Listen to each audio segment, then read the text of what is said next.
actually realize that you have to change.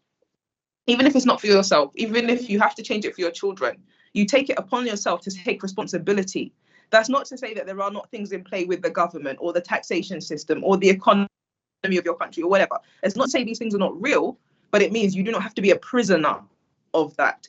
Even if that is true, there is always still something you can do. And so it's still on you to do something. Do the best you can do. Do something. Don't just sit and accept it. Do something on a little level, because little decisions day by day will compound, and over time you'll see a change. You know, when I started my trading journey on day 1, my life wasn't different compared to the day before. On day 2, it wasn't different compared to day 1. On day 3, it wasn't different compared to day 2.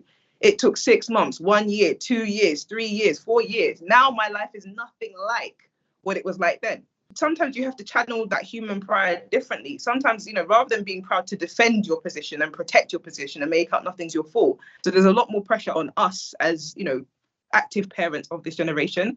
There's a lot more pressure on us, but we still have the responsibility to make sure as much as we can that we limit that from affecting our children. Otherwise, they just inherit the stress that we're inheriting and they just continue it.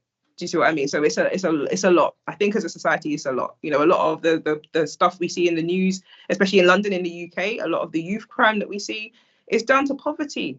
It's down to poverty. People say, oh, where are the parents? The parents are working 3 jobs. That's where the parents are. They're working 3 jobs. They haven't got the time to sit there and monitor their children because they're busy. They're trying to keep their head above water. You know, the circumstances and environments these kids are growing up in, they're parenting themselves effectively, because they spend most of their time not with their parents. They spend most of their time with people of their own age who do not have half the common sense that they need to have. And they're just picking up those habits. And this is where parents will lose touch with their own children because they're not physically there enough to parent them, and they need to be there to